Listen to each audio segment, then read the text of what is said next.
இன்றைக்கு இப்பொழுது நடக்கிற இந்த விவசாயிகள் போராட்டத்தில் நீங்கள் போங்க, டெல்லி போங்க, அட்டாக் பண்ணுங்கன்னு அங்கே கனடாவில் இருக்கிற காலிஸ்தான் ஆதரவு தீவிரவாதிகள் பேசுகிற வீடியோ நமக்கு வருது. என்னைக்கு சிவன் வேற, ருத்ரன் வேற, முருகன் வேற, சுப்பிரமணியர் வேற, பெருமாள் வேற, விஷ்ணு வேறன்னு பேசினாரோ அன்றைக்கே அவர் காசு கூவுறதுன்னு முடிவு பண்ணிட்டார். நீங்கள் நல்லா பாருங்கள், பட்டியல் சமூகத்திற்காக இயங்குறவங்கன்னு சொல்கிறவங்க பட்டியல் சமூகத்தில் அந்த குறிப்பிட்ட சமூகத்தினுடைய பெருமையை, வரலாற்று பெருமையை மறைக்கிறாங்க. திராவிடம் இதை கற்பிக்கிறதுன்னு சொல்கிறேன், திராவிடம் திணிக்கிறதுன்னு சொல்கிறேன், திராவிடம் இதை அழிவிடாமல் பாதுகாக்கிறதுன்னு சொல்கிறேன். அதனால தான் திராவிடத்தை பேசுகிற திமுக இருக்கும்போது ஒரு வேங்கை வேல் பிரச்சனை நடக்குதுன்னு சொல்கிறேன். திராவிடத்தை பேசுகிற, திராவிடத்தை பிடித்து தொங்கி கொண்டிருக்கிற திமுகவுடைய ஆட்சி நடக்கும்போது நாங்குநேரியில் ஸ்கூல் பசங்க போய் ஜாதி வெறியில் வெட்டுறாங்கன்னு சொல்கிறேன். முன்னாடி காலேஜ் பசங்க சண்டை போட்டுட்டு இருந்தாங்க, எங்கள் காலேஜெல்லாம் ஜாதி சண்டை நாங்கள் எவ்வளோ நடந்திருக்குது. இன்றைக்கி ஸ்கூல் பசங்க இது பண்ணுறாங்களே, இதுதான் முன்னேற்றமா? அடுத்து எல்கேஜி பாப்பாலாம் ஜாதி சண்டை போடுமா? உதயநிதி பார்த்தீங்கன்னா சனாதன தர்மத்தை வேறு இருப்போன்றார், இந்து தர்மத்தை வேறு இருப்போன்றார். அந்த பக்கம் போயிட்டு கிறிஸ்டின் மேடையில் என் ஒய்ஃபு கிறிஸ்டினிங்க, நானும் கிறிஸ்டினிங்கன்றேன். இதை விட மட்டமான மதவாதம் என்ன இருக்க முடியும்?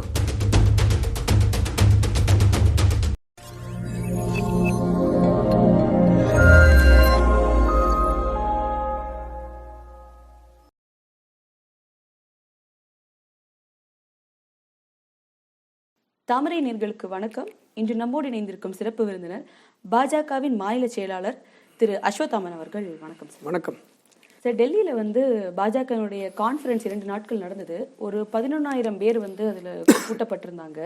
அதில் நிர்மலா சீதாராமன் இந்தியாவோட எக்கனாமி இந்த மாதிரி வளர்ந்துருக்கு அப்படின்றது, மோடி அவர்கள் நிர்மலா சீதாராமன் அவர்கள் தமிழில் பேசுங்க, தெலுங்கில் பேசுங்க, அது இல்லாமல் என்ன ஒரு அவுட்கம் அந்த கான்ஃபரன்ஸில் வந்தது? அவுட்கம் முழுமையாக 3வது முறை பாரதிய ஜனதா கட்சி ஆட்சி அமைத்ததற்கு பிறகு நம்ம நாட்டுக்கு அடுத்த கட்டமாக என்னெல்லாம் செய்யணும், இதுதான் நாங்கள் மிகப்பெரிய ஒரு முக்கியமான பேசு பொருளாக இருந்தது.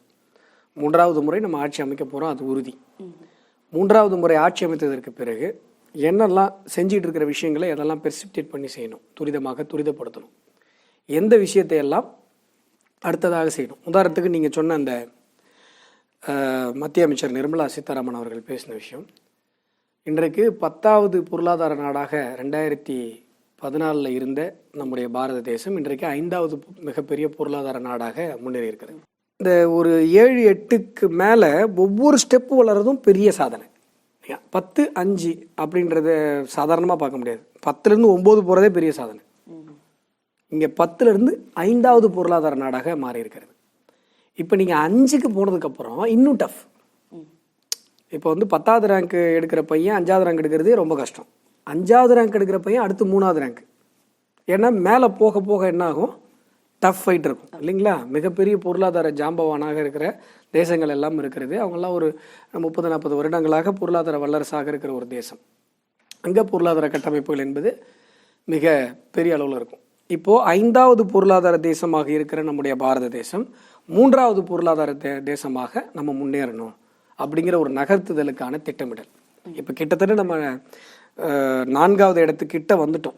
இப்போ இந்த ஷேர் மார்க்கெட் ஹை ஆனது, மற்ற விஷயங்கள் எல்லாம், ஜப்பானுடைய பொருளாதார சரிவு, இந்த விஷயங்கள் எல்லாம் பார்க்கும்பொழுது இப்போ கிட்டத்தட்ட 4வது இடத்துக்கு வந்துட்டோம். அதை 3வது பொருளாதார தேசமாக மாற்றுறது, 3வதுலேருந்து முதல் பொருளாதார தேசமாக உலகத்தினுடைய ஒரு விஸ்வகுருவாக மாற்றுறது. இந்த மாதிரி அடுத்த கட்டமாக 3வது முறையாக ஆட்சி அமைக்கும் போது மோடி 3.0வில் இந்தியாவுக்கு நம்ம என்னெல்லாம் செய்ய போகிறோம், இதான் பேச போகிறோம். இந்த எக்கனாமியை பற்றி பார்க்குற நிலையில் மோடி அவர்கள் விவசாயிகளை பார்க்க மறந்துட்டார். விவசாயிகளை பார்த்துட்டு தான் இருக்காரு. நீங்கள் என்ன ஊர்லேருந்து வந்திருக்கீங்க? கன்னியாகுமரி. கன்னியாகுமரியில் இருக்கிற விவசாயிகளுக்கு 6,000 ரூபாய் வருது, தெரியுமா? தெரியுங்களா? வருடத்திற்கு 6,000 ரூபாய் வருது. கன்னியாகுமரியில் இருக்கிற விவசாயிகளுக்கு பயிர் பாதுகாப்பு திட்டம் கிடைக்கிறது. கன்னியாகுமரியில் இருக்கிற விவசாயிகளுக்கு மண்வள அட்டைகள் கிடைக்கிறது. கன்னியாகுமரியில் இருக்கிற விவசாயிகளுக்கு யூரியா தட்டுப்பாடு இல்லாமல் கிடைக்கிறது. உர தட்டுப்பாடுங்கிறதெல்லாம் முன்னாடிலாம் நீங்கள் நிறைய கேள்விப்பட்டிருப்பீங்க.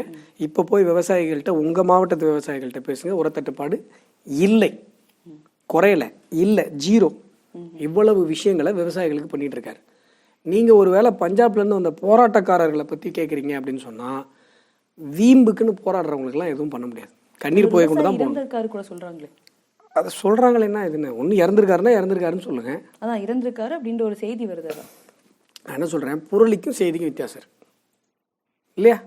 இறந்துருக்காருன்னா இறந்துருக்காருன்றது வரும், இறந்ததாக சொல்லப்படுகிறது அப்படின்னு தான் எல்லாரும் சொல்றீங்க. அப்போ அது புரளி. அப்ப அங்க இருக்கிற யாருமே வந்து விவசாயிகள் இல்ல அப்படின்னு நீங்க சொல்றீங்க. 100% விவசாயிகள் இல்லை. வந்து விவசாயிகளுக்கு தேவையான கோரிக்கை 100% விவசாயிகள் இல்லை. அப்ப எம்எஸ்பி கொடுக்கலாம் இல்லையா? நீங்க உங்களுக்கு காலிஸ்தான் பத்தி தெரியுமா? நம்முடைய பாரத பிரதமராக இருந்தவங்க, அவங்கள சுட்டு கொண்டது இவங்க தான். அவங்களுக்கு கனடான்னு ஒரு தேசம் இருக்குல்ல, அந்த தேசம் வந்து ஆதரவு கொடுத்து, இப்போ நம்ம இந்த குடியரசு தினத்துக்கெல்லாம் ஊர்வலம் போகும் பார்த்தீங்களா, வாகனங்கள் அணிவகுப்பு நடக்கும் பார்த்தீங்களா, அந்த மாதிரி இந்திராவை சுட்டுக்கொள்கிற காட்சியை அணிவகுப்பில் டிசைன் பண்ணி போனாங்க கனடாவில். அதற்கு பிறகு அங்கே இப்போ இருக்கார் பாருங்க ஜஸ்டின் ட்ரூடோ, அவருடைய அப்பா தான் முன்னாடி வந்து அங்கே அதிபராக இருந்தார். அவர் ரொம்ப சப்போர்ட் பண்ணார். அதுக்கப்புறம் ஏர் இந்தியா விமானத்தை கடத்தினாங்க. அங்கே போனவங்கலாம் கனடா நாட்டுக்காரங்க தான் மெஜாரிட்டி, 90%. அதில் மிகப்பெரிய அளவில் பாதிக்கப்பட்டாங்க, வெடிக்க வச்சாங்க. இந்த தீவிரவாத அமைப்புகள் இப்போ கிட்டத்தட்ட முழுமையாக ஒடுக்கப்பட்டாகிவிட்டது. அதாவது காலிஸ்தான் பேஸ்டாக இயங்குகிற கனடாவில் இருக்கிற அந்த தீவிரவாதிகள், மிக முக்கியமான தீவிரவாதிகள் 3 பேர் தொடர்ச்சியாக கொல்லப்படுகிறார்கள். அங்கே வந்து மர்ம நபர்களால் கொல்லப்படுறாரு. இதற்கு வந்து இந்திய தேசம்தான் காரணம், இந்தியாவுடைய உளவு படை தான் இந்த வேலையை இந்தியாவோட தான் பண்ணுது அப்படின்னு சொல்லி யார் சொல்கிறா? அந்த கனடாவோட பிரதமர் ஜஸ்டின் ட்ரூடோ சொல்கிறார். அப்போ வந்து இந்திய வெளியுறவுத்துறை அமைச்சகம் என்ன சொல்லுதுன்னா, இந்த மாதிரிலாம் போகிற போக்கில் அலிகேஷன் சொல்ல ஆதாரம் கொடுங்க. ஆதாரம் அவரால் காட்ட முடியல. அவர் அந்த நாட்டுடைய பிரதமர், அவரால் ஆதாரம் காட்ட முடியல. அவர் வந்து இந்த 5 ஐஸ்னு கண்ட்ரிஸ் கூட்டமைப்புகள் இருக்குது, அதாவது English speaking state, Canada, America, London, Australia, அவங்களாம் இருப்பாங்க. இந்த நாடுகள்கிட்டலாம் சப்போர்ட் கேட்குறாரு. இந்த மாதிரி இந்த விஷயத்துக்கு இந்தியாவுக்கு எதிராக குரல் கொடுக்கறது நீங்கள்லாம் சப்போர்ட் பண்ணுங்க அப்படின்ற. ஆச்சரியப்படத்தக்க விதத்தில் ஒரு தேசம் கூட நரேந்திர மோடிக்கு எதிராக நாங்கள் வாயை திறக்க மாட்டோம் அப்படின்னு மச்ச இருக்கிற 4 கண்ட்ரிஸும் சொல்லுது. அது ஒரு பெரிய ஷாக்கு. கத்தி பார்த்துட்டு அப்புறம் அமைதியாயிட்டார். இன்றைக்கு இப்பொழுது நடக்கிற இந்த விவசாயிகள் போராட்டத்தில் நீங்கள் போங்க, டெல்லி போங்க, அட்டாக் பண்ணுங்கன்னு அங்கே கனடாவில் இருக்கிற காலிஸ்தான் ஆதரவு தீவிரவாதிகள் பேசுகிற வீடியோ நமக்கு வருது. இவங்க கேட்குற அந்த கோரிக்கைகளுமே நியாயமானதாக இல்லை. இவங்க என்ன கோரிக்கை கேட்குறாங்க தெரியுங்களா? ஒரு 12 அம்ச கோரிக்கைகள் சொல்கிறாங்க. கடன் போன்றவற்றை மெயினான விஷயம் என்ன தெரியுங்களா? எம்எஸ்பியை லீகல் அத்தாரிட்டி கொடுக்கணுன்றாங்க. இது ஒரு முட்டாள்தனமான கோரிக்கை. வார்த்தையை நான் வேணும்னே கவனமாக தான் பயன்படுத்துகிறேன். ஏன்னா எம்எஸ்பி உயர்த்தி கேட்கறது நியாயமாக இருக்கிற கோரிக்கை. நீங்கள் 2014 2024 வரை எத்தனை மடங்கு எம்எஸ்பி குறிப்பாக கோதுமைக்கு உயர்த்தப்பட்டிருக்குன்னு பாருங்கள். ஏன் கோதுமை சொல்கிறேன்னா, பஞ்சாபில் இருக்கிற விவசாயிகள்லாம் கோதுமை தான் பல மடங்கு உயர்த்தப்பட்டிருக்கிறது. வரலாறு காணாத 1947 நீங்கள் எடுத்து பார்த்தீங்கன்னா இந்த 10 வருஷம்தான் எம்எஸ்பி பல மடங்கு உயர்த்தப்பட்டது. ஒவ்வொரு வருடமும் மிகப்பெரிய அளவில் கோதுமை உற்பத்தி நடந்ததும் இந்த ஆண்டுகளில் தான். அதாவது கோதுமை உற்பத்தி நீங்கள் டேட்டா எடுத்து பாருங்கள். 2014 கோதுமை எத்தனை டன், 2013 எத்தனை டன் விளைஞ்சிருக்கு, 2023 எத்தனை டன் விளைஞ்சிருக்கு, புரியுதுங்களா? அப்போது எல்லாத்துக்கும் எம்எஸ்பி ஆஃபர் பண்ணப்பட்டிருக்கிறது. இவங்க கேட்குறது எல்லாமே சாத்தியமில்லாத கோரிக்கைகள். போன தடவை நம்ம என்ன தப்பு பண்ணுறோன்னா, இவங்களெல்லாம் டெல்லிக்குள்ளே வர விட்டுருக்கக்கூடாது. இந்த தடவை கரெக்டாக பண்ணுறோம். உள்ள விடவும் மாட்டோம். இதற்கு பின்பு இருக்கிற ஆள் யார், அதனுடைய நோக்கம் என்ன அப்படிங்கிறது நமக்கு நல்லா தெரியும். நீங்கள் போராட்டம் அப்படின்னா, இப்போ டெட் ஆசிரியர்கள் தமிழகத்தில் போராடுறாங்க, ஊனமுற்றவர்கள் போராடுறாங்க, ஒரு பல அதிமுக பிரிவுலையும் போராடினாங்க. என்ன பண்ணாங்கன்னா, எடுத்துன்னு போய் எங்கேயோ கொண்டு போய் காட்டில் விட்டுருவாங்க, அரெஸ்ட் பண்ணி கொண்டு போய். பார்வையற்றவர்கள், திராவிட ஆட்சிகளுடைய கோர முகத்தை பாருங்கள். நேற்று பார்த்தீங்கன்னா என்ன ஒரு ஆச்சரியம்னா, எனக்கு பஞ்சாபில் இருக்கிற விவசாயிகளை பற்றி நம்ம கவலைப்படுறோம். விவசாயிகள், அந்த போராட்டக்காரர்களை விவசாயிகள் போகிற மீடியாலாம் கேள்வி கேட்குறாங்க. எனக்கு என்ன ஒரு ஆச்சரியம்னாமா, திருவண்ணாமலையில் நேற்று நடந்தது. திருவண்ணாமலையில் என்னென்னா சிப்காட் வருது, 1300 ஏக்கர் சொச்சம். எவ்வளோ பெரிய நிலப்பரப்பு பாருங்கள். எல்லாமே பசுமையாக செழுமையாக விவசாயிகள் ஓட்டிகிட்டு இருக்கிற நிலம். அதை வந்து பிடுங்குறாங்க சிப்காட்டுங்கிற பேரில். அதை எதிர்த்து நியாயமான ரீதியில் அந்த விவசாயிகள் போராடுறாங்க. அவங்க மேலே குண்டாஸ் போடுறாங்க. அந்த குண்டாஸு எங்களுடைய மாநில தலைவர் அண்ணாமலை அவர்கள் இன்னும் பலரும் எதிர்ப்பு தெரிவித்தாங்க. எங்களுடைய மாநில தலைவர் கடுமையான எதிர்ப்பு தெரிவித்தார். அதற்கு பிறகு அந்த குண்டாஸ் ரிவோக் பண்ணப்பட்டது. அந்த ரிவோக் பண்ணதை பெருமையாக பேசலாம் திமுககாரன். குண்டாஸ் போட்டது யாரு? நீ தானே. அதை நீ ரிவோக் பண்ணிட்டேன். பேஸ் கேஸ் ரிவோக் பண்ணியா? குண்டாஸுங்கிறது என்னன்னு கேட்டிங்கன்னா, ஒரு எஃப்ஐஆர் இருக்கும். அந்த எஃப்ஐஆர் மேலே தான் குண்டாஸ் போடுவாங்க. அந்த எஃப்ஐஆர் ரிவோக் ஆச்சா? இதை ஒரு ஊடகமும் கேட்கல. விவசாயிகள் போராடியதற்காக அவர்கள் மேலே இவ்வளோ சீரியஸ் செக்ஷனில் எஃப்ஐஆர் போட்டிருக்கீங்களே அப்படிங்கிறது யாருமே கேட்கல. பல பேர் மேலே வழக்கு நிலுவையில் இருக்கிறது. இந்த வழக்கெல்லாம் ரிமூவ் பண்ணுங்க அப்படின்னு கேட்டு பெண்கள் என்ன பண்ணுறாங்க, சென்னை வந்து போராடுறாங்க. இவங்க என்ன பண்ணிட்டாங்க, எல்லாரையும் பஸ் ஏற்றி கெலாப்பாக்கத்துக்கு அனுப்பிட்டாங்க. முன்னாடிலாம் பஸ்ஸு அரெஸ்ட் பண்ணி பொருளுக்கு அனுப்புவாங்க. இப்போ பொருளும் கெலாப்பாக்கம் ஒன்று தானே, ரெண்டுமே கொடுமையான இடம் தானே. அங்கே போகிறவனும் சித்திரவதை தான் அனுபவிக்க போகிறான். ஜெயிலில் விட கொடுமை தானே கெலாப்பாக்கம். கெலாம்பாக்கம் போகிறவங்களாம் பாவம், அங்கேயாவது சாப்பாடு கிடைக்கும். பொருளுக்கு போனாவே சாப்பாடு கிடைக்கும், டீ கிடைக்கும், சுண்டல்லாம் கொடுப்பாங்க சாயங்காலம். கெலாப்பாக்கம் போனால் பச்சை தண்ணி கூட கிடைக்காது இல்லையா? கொண்டு போய் கெலாப்பாக்கத்தில் விட்டாங்க.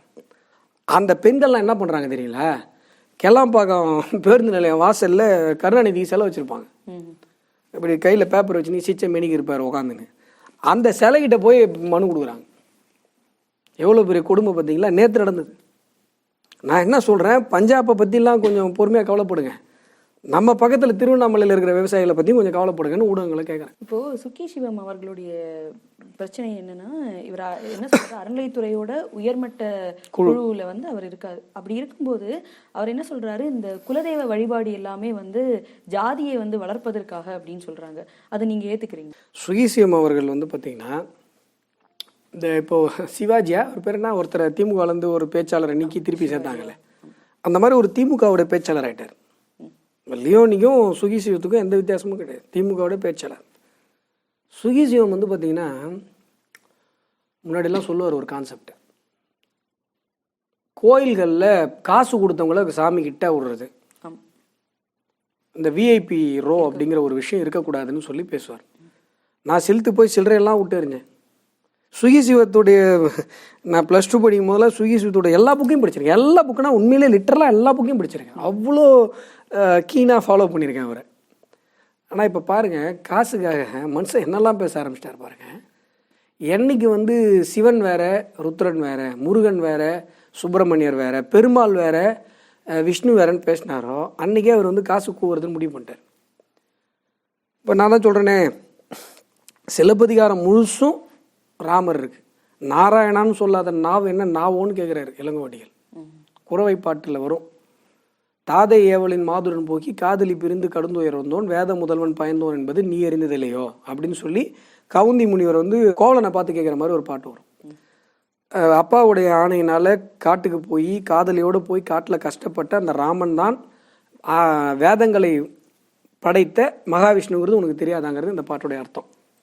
சூரியத்துவத்துக்கு தெரியாதா? அமௌண்ட்டுக்கு பேச ஆரம்பிச்சிட்டார், ஆதாயத்துக்கு பேச ஆரம்பிச்சிட்டார்.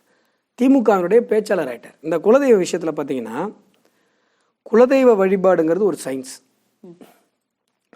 இறந்தவரெல்லாம் துறந்தவர் கிடையாது. துறந்தார் பெருமை துணை கூறின் வையத்து இறந்தாரோடு ஒப்பர் நிலத்துன்னு சொல்லி வள்ளுவர் சொல்கிறார். உலகத்தில் எவ்வளோ பேர் செத்துருப்பாங்க? இப்போ 800 கோடி மக்கள் தொகை. இப்போ வாழறவனே 800 கோடி பேர்னா இது வரைக்கும் எவ்வளோ பேர் செத்துருப்பான்? எத்தனை கோடி பேர் செத்துருப்பான்?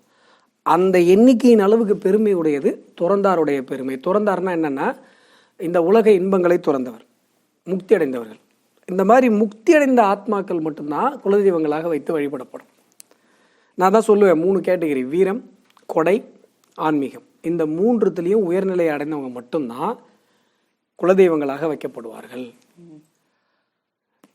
ஒரு குடும்பத்தில் இறந்தவங்க எல்லாரும் வச்சிட மாட்டாங்க. ஒரு குடும்பத்தில் எவ்வளோ பேர் இறந்துருப்பாங்க? ஏன் ஒருத்தர் மட்டும் குலதெய்வமாக வைக்கப்படுறாரு அப்படின்னு சொன்னால், இந்த 3 கேட்டகரியில் அந்த ஆன்மா உயர்நிலையை பெற்றிருக்கும்.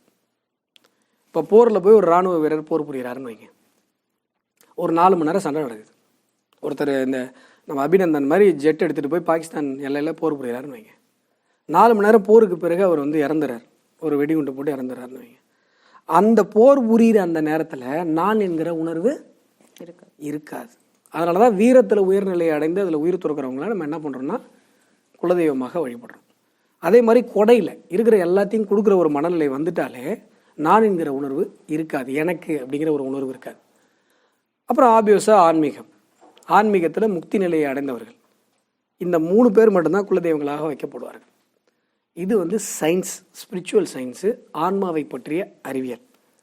இன்னொரு விஷயம் என்ன அப்படின்னா, இப்போ எங்கள் ஊரில் வந்து பார்த்திங்கன்னா தியாகதுர்கம் போகிற வழியில் பார்த்திங்கன்னா பெரியாய் கோயில்னு ஒன்று இருக்கும். உடையார் சமூக பெருமக்களுக்கு குலதெய்வம், வன்னியர் சமூக பெருமக்களுக்கு குலதெய்வம், பறையர் சமூக பெருமக்களுக்கு குலதெய்வம். எல்லா இடத்துலையுமே ஒரு ஜாதிக்கு ஒரு குலதெய்வம் என்பது கிடையாது. இப்போ குடும்ப சிறுவாச்சூரில் பார்த்தீங்கன்னா அம்மன் கோயில் இருக்குது பார்த்தீங்களா, சிறுவாச்சூர் அம்மன் கோயில் பூசாரிங்க உடையாருங்க, பூஜை பண்ணுறவங்க உடையாருங்க, அவங்களுக்கு அது குலதெய்வம். காஞ்சி பெரியவர் இருந்தார் பாருங்க, மகா பெரியவர், அவருக்கும் குலதெய்வம். ஹெச் ராஜா இருக்காருல்ல, அவருடைய குலதெய்வத்தில் வேற சமூகம் தான் பூசாரி. ஏதோ ஒரு சமூகம் சொன்னார், மறந்துட்டேன், சொல்லுவார், அவரே நிறைய இன்டர்வியூவில் சொல்லியிருக்காரு. அவர் பிராமணர், அவருக்கு அது குலதெய்வம். புரியுதுங்களா? பல இடங்களில் பல சமூகத்தில் பல சமூகங்களுக்கு ஒரு தெய்வம் குலதெய்வங்களாக இருக்கும். ஆனால் குடும்ப ரீதியாக பார்க்கும்போது மாற்றப்படும் இல்லையா? ஆமாம். இப்போ என்னுடைய குலதெய்வம், இப்போ என்னுடைய குலதெய்வம் பார்த்தீங்கன்னா நாங்கள் 2 கொத்து சொல்லுவோம். இந்த 2 கொத்து மட்டும்தான். வன்னியர் சமூகம், நான் வன்னியர் சமூகத்தில் நாங்கள் மட்டும்தான் அதை கும்பிடுவோம். வன்னியர் சமூகத்தை தவிர வேறு யாருக்கும் எங்களுடைய குலதெய்வம் இல்லை. நான் சொல்கிறது என்னென்னா, இது ஸ்டாண்டர்ட் ஃபார்முலா கிடையாதுங்கிறேன்.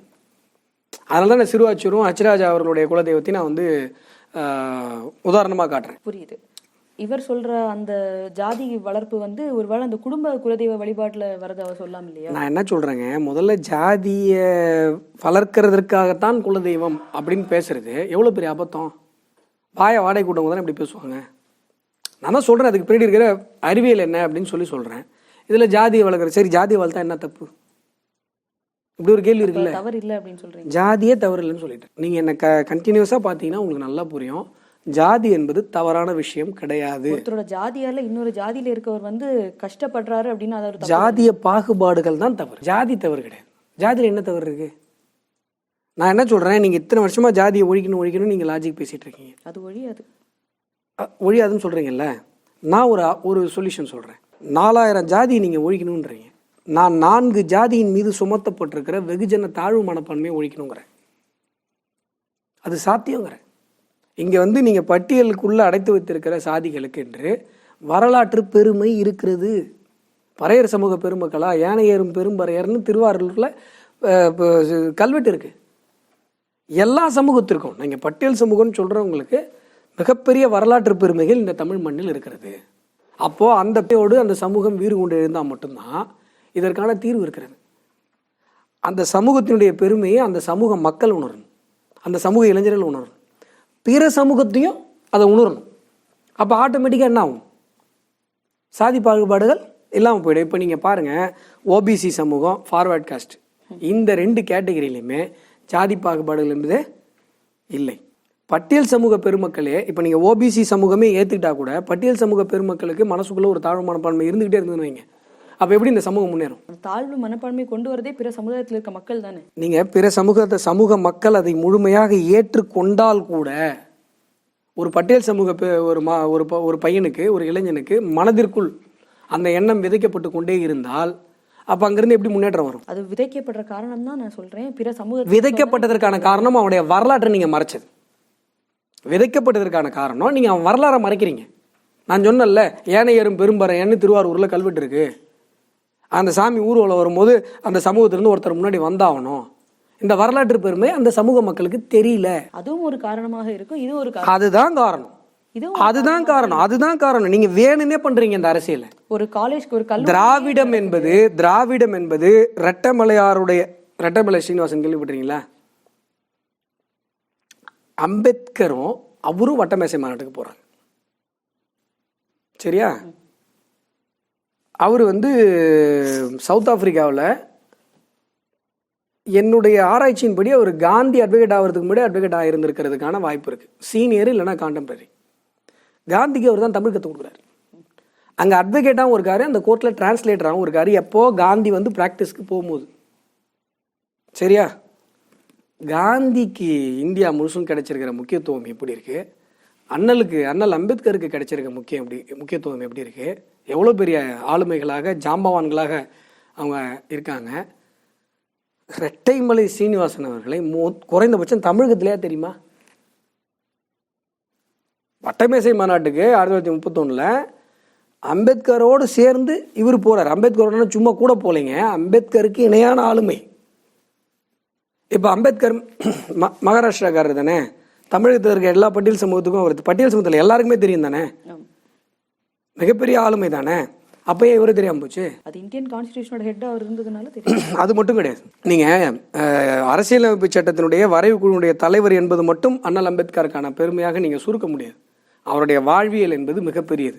அவர் பேசின வரலாறு, அதாவது அவருடைய படிப்பு என்பது முக்கியமா ஒரு மிகப்பெரிய ஸ்காலர். நீங்க இந்தியாவிலே அம்பேத்கர் அளவுக்கு படிச்சவங்கள பார்க்க முடியாது. இது சொல்றதுல எந்த ஹெசிடேஷனும் யாருக்கும் இருக்கக்கூடாது. இருந்ததுன்னா வேற ஏதோ ஒரு காரணம் இருக்குன்னு அர்த்தம். அவரை மாதிரி ஒரு படிப்பாளி. இன்னொரு விஷயம், அவரே அவருடைய கருத்துக்களை மாற்றிக்கிட்டே இருக்கார். படிக்கிறவங்களுக்கு அது ஒரு பழக்கம் இருக்கும், சுத்தமாக படிக்காதவங்களுக்கும் அந்த பழக்கம் இருக்கும். ஈவே ராமசாமி மாதிரி நிறை குடம் தழும்பாது, ஒன்றும் இல்லாத குடமும் தழும்பாது. காலி குடம் தழும்புமா? தழும்பாது. அது மாதிரி அண்ணல் அம்பேத்கர் நிறை குடம், ஈவே ராமசாமி காலி குடம். அண்ணல் அம்பேத்கர் அளவிற்கு மிகப்பெரிய தத்துவங்களை சித்தாந்தங்களை பேசியவர் ரெட்டைமலை ஸ்ரீனிவாசன். இப்பதான் அம்பேத்கர் அவர்களை ஒருத்தர் என்னதான் எல்லா மக்களுக்கு ஆனவராக இருந்தாலும் ஒரு பாகுபாடானவங்க அவரை ஒரு அப்பர் இதுல பார்க்கும்போது ஏன் பெரியார் அவர்களை நீங்க தாழ்த்தி சொல்லணும்? நான் ஈவே ராமசாமி மேட்டருக்கு வரேன். நான் ரொம்ப சீரியஸா ரெட்டைமலையாரை பத்தி பேசிட்டு இருக்கேன். நீங்க காமெடி மேட்டருக்குள்ள என்ன திருப்பாதீங்க. ஈவே ராமசாமின்ற காமெடி நான் டீல் பண்றேன். இந்த சீரியஸ் மேட்டருக்கு வரேன். சுவாமி சகஜானந்தா கேள்விப்பட்டிருக்கீங்களா? சுவாமி சகஜானந்தான்ற ஒரு ஆளுமை தமிழகத்தில் தெரியவே தெரியாது. அதனால தான் கேட்டேன். உங்களுக்கு தெரிஞ்சதில் எனக்கு ரொம்ப மகிழ்ச்சி.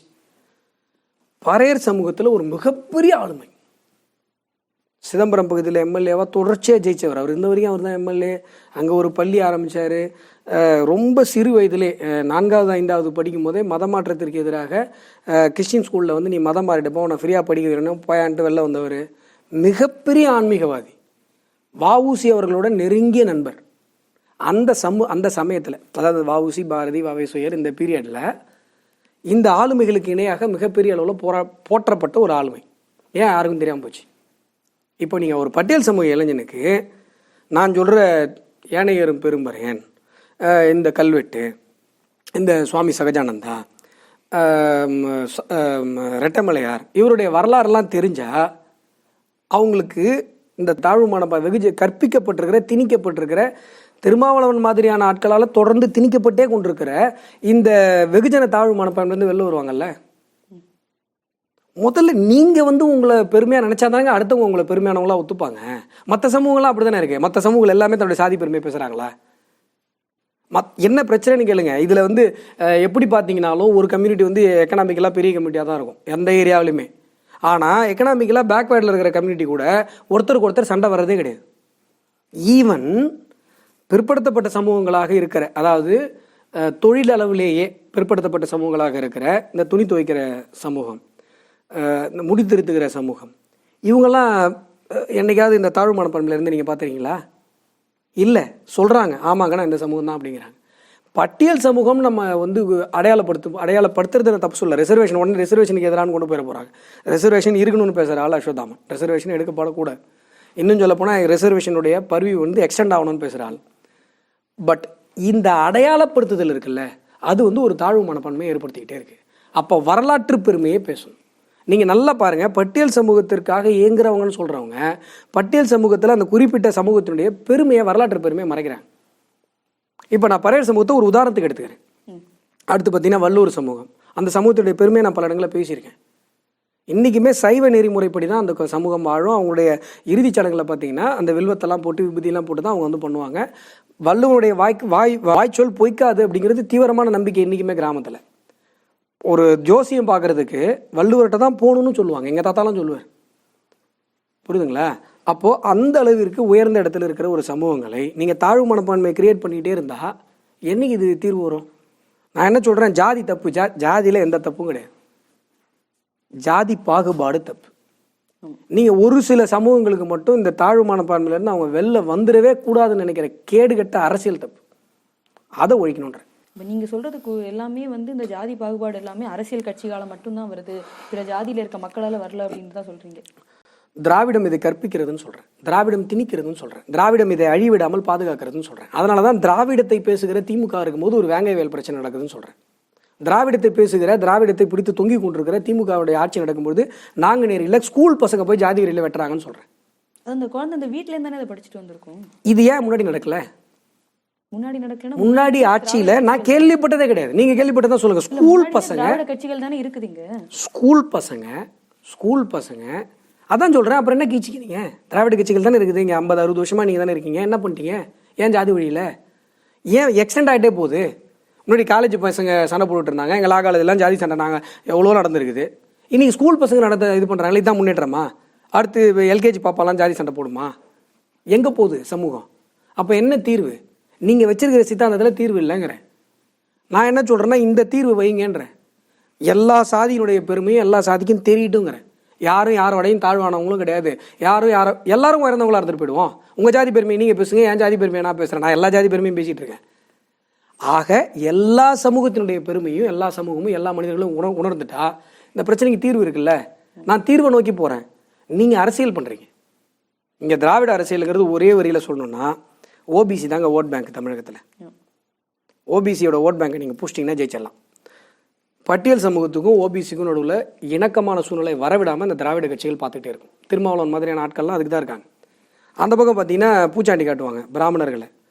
பிராமின் 2000 வருஷமா ஆயாவான்னு ஒரு பக்கம் ஆல்ரெடி வாயிலையும் வயிற்றுல வச்சுன்னு ஓடுவாங்க.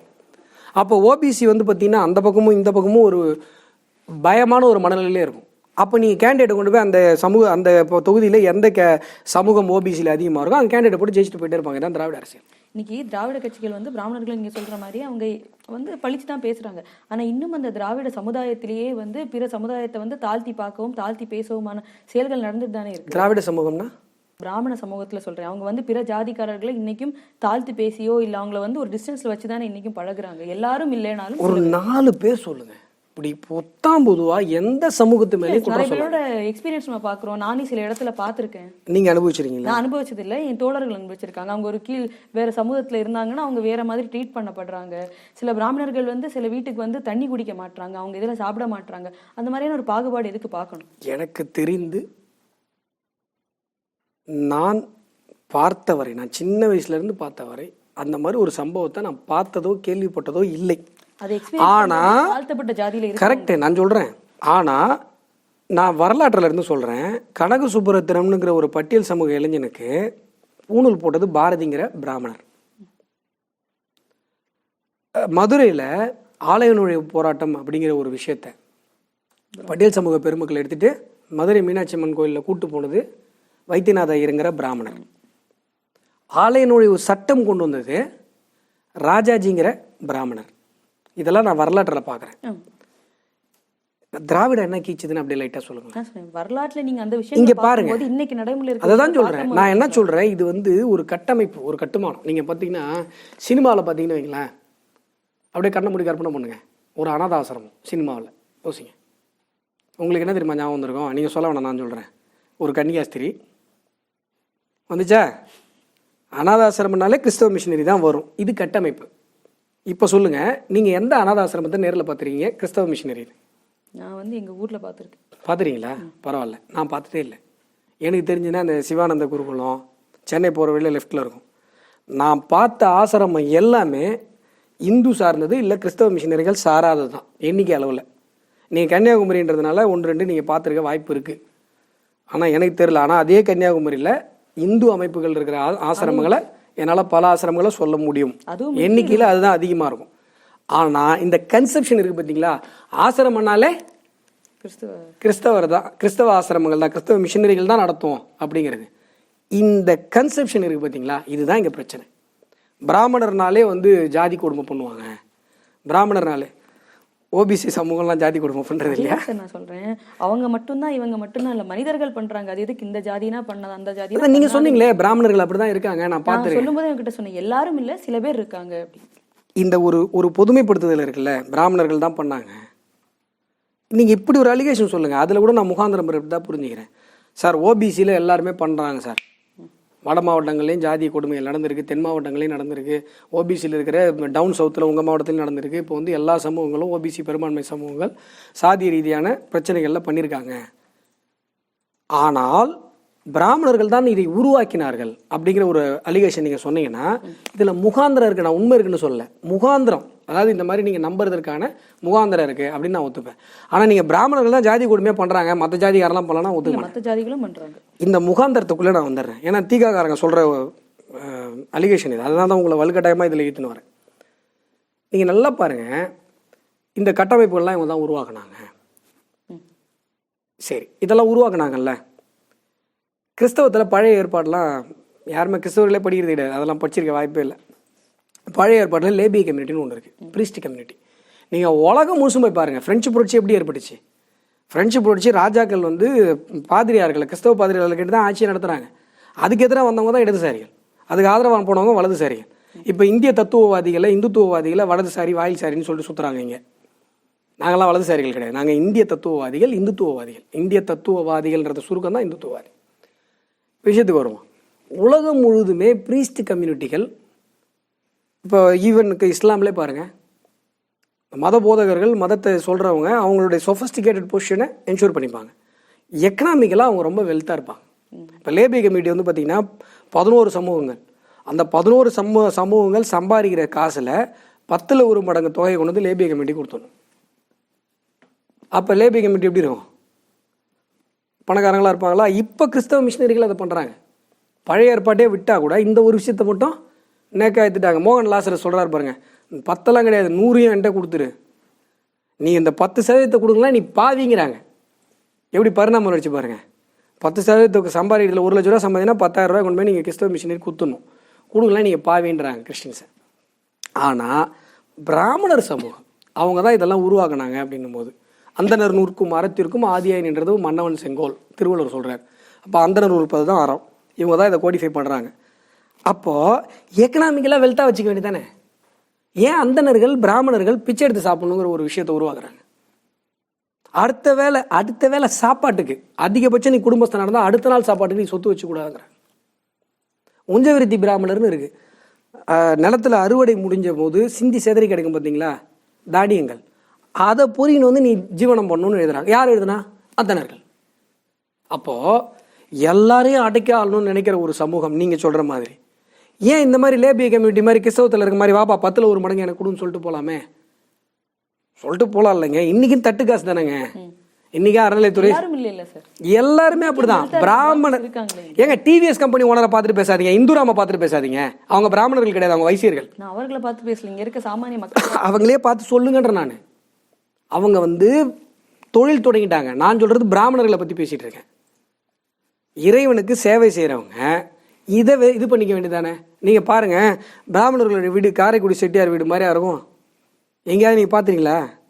அக்ரகாரன்றது எப்படி இருக்குன்னு தெரியுமா? இன்னைக்கு எல்லாரும் அக்ரகாரத்தில் அக்ரகாரம் வரலாற்றில் அக்ரகாரம் எப்படி இருக்கு? இன்னைக்கு விடுங்க, அக்ரகாரம் எப்படிங்க இருக்கும்? இன்னைக்கு ஒருத்தர் வந்து இன்ஜினியராகவும் வக்கீலாகவும் ஜட்ஜாகவும் மாதிரி அவர் வீடு கட்டினாருன்னா அதெல்லாம் பேசக்கூடாது. பிராமணர்கள் அக்ரகாரம் எப்படி இருக்கும்? ஓட்டு வீடு தானே. இப்போ செட்டியார் மாருங்கள்லாம் வந்து மிகப்பெரிய பிஸ்னஸ் கிளாஸு. உலகத்துடைய பிஸ்னஸ் கம்யூனிட்டிக்கே முன்னுதாரணம் செட்டியார், நாட்டுக்கோட்டை செட்டியாருங்க. அதை வரலாறுலாம் சரியாக இவங்க ஆவணப்படுத்தவே இல்லை. அதாவது என்ன சொல்கிறது, வேர்ல்டுலேயே இப்படிப்பட்ட ஒரு பிஸ்னஸ் கிளாஸ்ன்றது எனக்கு தெரிஞ்சு மனிதகுல வரலாற்றில் first business community, world class business community Nattukottai செட்டியாருங்க. நம்ம எதையுமே ஆவணப்படுத்துறதில்ல. தமிழ் சமூகத்துடைய பெருமையெல்லாம் தூக்கி போட்டோம் நம்ம. நான் உதாரணமாக எதுக்கு காட்டுறேன்னா, அந்த மாதிரி ஒரு பெரிய மாட மாளிகைகள் கூட கோபுரத்தில் பிராமணர்கள் வசிச்சதே கிடையாது. அவங்களுடைய அகரகாரங்கள் என்பது ஓட்டு வீடு தான். புரியுதுங்களா? அப்போது இப்படி இதை உருவாக்குனாங்க, கோடிஃபை பண்ணாங்க, எல்லாரையும் அடுக்கிறதுக்கு தான் பண்ணாங்கன்னா, இந்த லேபி கம்யூனிட்டியில் இருக்க மாதிரி எல்லாம் கொண்டு எனக்கு காசு கொடுறான்னு உருவாக்கியிருக்கலாமே. ஏன் திருவோட்ட கையில் ஏந்தணும் வாண்டடாக போய்? யோசிச்சு பாருங்க. பிச்சை எடுத்து ஒரு பிராமணன் சாப்பிடணும், பிச்சை எடுக்கிறது தான் அவங்களுடைய லட்சணம். இது ஏன் உருவாக்கணும்?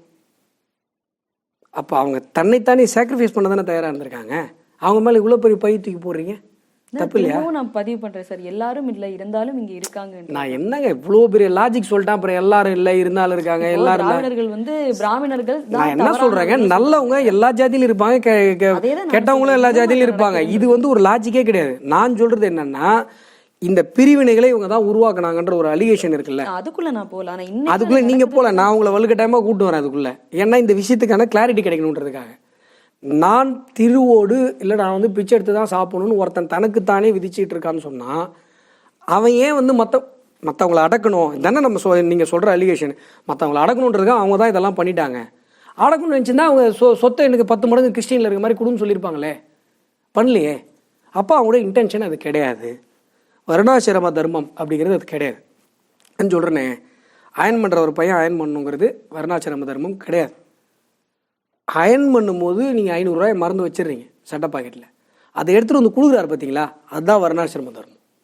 செய்கிற தொழிலை பக்தியோட, தெய்வ பக்தியோட, இறைவனுக்கு செய்கிற நெய்வேத்தியமாக செய்யணுங்கிறதா வர்ணாசிரம தர்மத்துடைய கான்செப்டே ஒழிய இவங்க பையன் வரணும் அவங்க பையன் வரணுன்றது வர்ணாசிரம தர்மம் கிடையாது.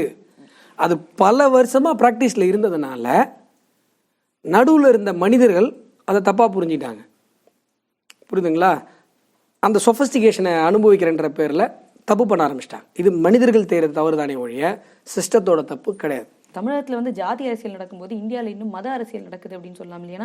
இப்போ தமிழகத்தில் மத அரசியல் நடக்குது, இந்தியாவிலையும் அது நடக்குது. தமிழகத்துல மிகப்பெரிய மதவாத அரசியல் இருக்கு. தமிழகம் தான் நம்பர் 1 மதவாத அரசியல். ஓகே, தமிழகத்திலே நடக்குது. நீங்க கோயம்புத்தூர்ல குண்டு வச்சு நூற்றுக்கணக்கான பேரை கொன்னு, நூற்றுக்கணக்கான பேர் கை கால் இழந்து அந்த தீவிரவாதிகளை இன்றைக்கு வந்து ரிலீஸ் பண்ணணுன்றாங்க, ரிலீஸ் பண்றாங்க. இதை விட கேடுகட்ட மதவாதம் என்ன இருக்க முடியும்? சொல்லுங்க பாப்போம், சொல்லுங்க பாப்போம். பல விஷயங்கள் நடக்குது. திருபுவனத்துல ராமலிங்கம்னு ஒருத்தர் மத மாற்றத்தை தட்டு கேட்டதுக்காக அந்த சேம் டேவில் பெற்ற மகன் முன்னாடி கொல்லப்படுறாரு இஸ்லாமிய. பார்த்தீங்களா அந்த வீடியோ? ஞாபகம் இருக்கா உங்களுக்கு? இதை விட பெரிய மதவாதம் என்ன இருக்க முடியும்? கிறிஸ்தவ பாதிரியார் வந்து இன்னைக்கு இங்க இருக்கிற கவர்மெண்ட்டை நாங்கள் போட்ட பிச்சைங்கிறாரு. இதை விட மதவாதம் என்ன இருக்க முடியும்? இப்போ இங்க விளையாட்டுத்துறை அமைச்சர் ஒருத்தர் இருக்கா தெரியுங்களா? யாரு? உதயநிதி வந்து பார்த்தீங்கன்னா சனாதன தர்மத்தை வேற இருப்போன்றாரு, இந்து தர்மத்தை வேற இருப்போன்றாரு. அந்த பக்கம் போயிட்டு கிறிஸ்டின் மேடையில் என் ஒய்ஃபு கிறிஸ்டினிங்க நானும் கிறிஸ்டினிங்கன்றார். இதை விட மட்டமான மதவாதம் என்ன இருக்க முடியும்? தமிழகம் தான் மதவாதத்தில் நம்பர் 1. இப்போ யோகி ஆதித்யநாத் அவர்கள் ஆக்ரால போகும்போது அங்கே ஜமா மஸ்ஜித் மெட்ரோன்ற ஒரு மெட்ரோட பேர், அந்த மெட்ரோட பேர் அவர் வந்து மன் காமேஸ்வர் மந்திர் அப்படின்னு சொல்லி மாத்துறாரு. அது எதுக்கு ஒரு பேர் மாற்றம் பண்ணி அந்த வழியாகவும் எதுக்கு இஸ்லாமியர்கள் அவர் வந்து புண்படுத்தணும்னு நினைக்கிறாரு? இல்லை, இஸ்லாமியர்கள் அதில் புண்பட்டாங்க நீங்க என்ன நினைக்கிறீங்க? ஏன்னா சில நீங்க வாங்க உத்தரப்பிரதேசத்துக்கு வாங்க, இஸ்லாமியர்கள் அங்க ரொம்ப சந்தோஷமா இருக்காங்க. அயோத்தியில கோயில் வந்ததுக்கு அவ்வளவு சந்தோஷப்படுறாங்க. இப்போ எதுக்கு இந்த பேர் மாற்றம் பண்ணணும்? பேர் மாற்றம் வரலாறுமா பண்ணிதானே ஆகணும். ஒரு மெட்ரோட பேர் ஏன் நீங்க மெட்ராஸுங்கிற பேரை சென்னைன்னு மாத்தணும்? ஒரு அது வந்து வேற சார். அது எப்படிமா வேற? நான் என்ன சொல்றேன், வரலாறு. ஒரு மதத்தை நீங்க நோண்டி பார்த்துட்டே கிடையாது. நோண்டிலும் பார்க்கல, சீண்டியும் பார்க்கல. அதெல்லாம் திமுக காரன்ட்ட போய் சொல்லுங்க, வேணா வந்தா பேட்டி எடுக்கும்போது கேளுங்க, ஏன் ஒரு மதத்தை நோண்டி பார்க்குறீங்கன்னு. எங்களுக்கு அது நோக்கம் இல்லை. இப்போ மெட்ராஸ்னு பேர் இருந்தது, அப்புறம் ஏன் நம்ம சென்னைன்னு மாற்றணும்? சென்னப்ப நாயக்கர் ஆண்ட ஊருங்க சென்னைன்னு தான் இருந்தது பேர். வெள்ளைக்காரன் வந்து மெட்ராஸ்னு வச்சுட்டு போயிட்டான். என்ன வெள்ளைக்காரன் நம்மளை அடக்கி ஆட்சி செஞ்ச வெள்ளைக்காரன் என்னன்னு வச்சுட்டு போயிட்டான்? மெட்ராஸ்னு வச்சுட்டு போயிட்டான். நம்ம என்ன பண்ணுறோம்? வரலாற்றை மீட்கிறதுக்காக சென்னைன்னு வைக்கிறோம். அதே மாதிரி தான் பேர், அந்த பேர் தான் இருந்தது. நடுவில் ஆட்சி செஞ்ச முகலாய மன்னர்கள் அந்த பேரை வச்சிட்டாங்க. இன்னைக்கு நம்ம வந்து மாத்திரம். அப்ப அந்த உத்தரப்பிரதேசத்துல இங்க தமிழ்நாட்டுல ரிப்பன் பில்டிங் இருக்குல்ல, எல்லாத்தையும் ஹிந்துலைஸ்ட் பண்ணிட்டீங்கன்னா இஸ்லாமியர்கள் அங்க இருக்கும்போது இது வந்து ஹிந்து, இது நான் தான் சொல்றேன், மெட்ராஸை சென்னைன்னு மாத்தினது எப்படி வரலாற்று, எந்த மதத்தையோ யாரையுமே புண்படுத்தாது இல்லையா? வரலாற்று மீட்பு. மத புண்பாடோ சாதி புண்பாடு புதுசா ஒரு வார்த்தை கண்டுபிடிச்சிட்டீங்க. நான் என்ன சொல்றேன், ஆக்கிரமிப்பாளர்கள் வைத்திருக்கிற அடையாள அழிப்பை எப்படி மாத்துறது எப்படி தப்பாகும்? நான் என்ன சொல்றேன், ரிப்பன் பில்டிங் சென்னையில இருக்கா பாத்துறீங்களா? இதே ரிப்பன் என்ன பண்ணாரு, பாகிஸ்தான்ல ஒரு ரிப்பன் பில்டிங் கட்டினாரு. அந்த பில்டிங் பேர் ரிப்பன் பில்டிங் தான். 47 இப்போ பாகிஸ்தானை பிச்சுட்டு போனாங்கல்ல, நம்மகிட்ட இருந்து ரத்தமும் சதையுமா அப்படியே உயிரா பிச்சு எடுத்துட்டு போனாங்கல்ல, எடுத்துட்டு போனதுக்கப்புறம் அந்த ரிப்பன் பில்டிங்கை ஏதோ ஒரு இஸ்லாமியர் பேர் மாத்திட்டாங்க. ஏன் மாத்தினாங்க? அங்கே கிறிஸ்டின் தான் இருக்காங்க கொஞ்சம் பேர், அவங்க மனசுலாம் புண்படாதா? சொல்லுங்க. இந்தியாவில் நடக்குது, நம்ம மாத்தல, எதுக்கு பாகிஸ்தானை பார்க்கணும்? ஏன் மாத்தினாங்கன்னா அவங்களுடைய அடையாளத்தை அவங்க வைக்கிறாங்க. இங்கே என்னன்னா இருந்த பேரை திருப்பி வச்சா நீங்கெல்லாம் ஓன்றீங்க. எனக்கு புரியல, இது என்ன மாதிரி கான்செப்ட்னே புரியல. இது எப்படி இதுல புண்படும்னு எனக்கு தெரியல. அங்க இஸ்லாமியர்கள் புண்படுறாங்களே, நீங்க இல்ல அதை புண்படுறாங்க நீங்க சொல்றீங்க. அந்த ஒரு நான் என்ன சொல்றேன், நீங்க அயோத்தி கோயில்ல கூட தான் புண்படுதுன்றீங்க. நான் போறேன், லக்னோல இருந்து கார்ல போறேன், வழியில ஏகப்பட்ட இஸ்லாமியர்களை சந்திச்சு பேசுறேன். எல்லாரும் அவ்வளவு சந்தோஷமா பேசுறாங்க. அதாவது வருத்தம் இல்லாம பேசுறாங்கன்னு சொல்லல, அப்படியே உள்ள இருந்து ஹாப்பியா பேசுறாங்க. நீங்க உட்காந்து உருள்றீங்க, போறாங்க இஸ்லாமியர்கள்லாம் காயப்பட்டாங்கன்றீங்க. இதெல்லாம் உங்களுடைய நரேட்டிவ்ங்கிற. நான் உண்மை அது இல்லைங்கிறேன். உண்மை அது இல்லை. நான் எப்படி நீங்க வெள்ளைக்காரன் வச்ச பேரை மாத்துறது நியாயமோ அது மாதிரி அதற்கு முன்பு அடக்கி ஆட்சி செய்த இஸ்லாமியர்கள் பண்ணியிருக்கிற வரலாற்று குளறுபடியில சரி செய்யறதும் கரெக்டு தானே.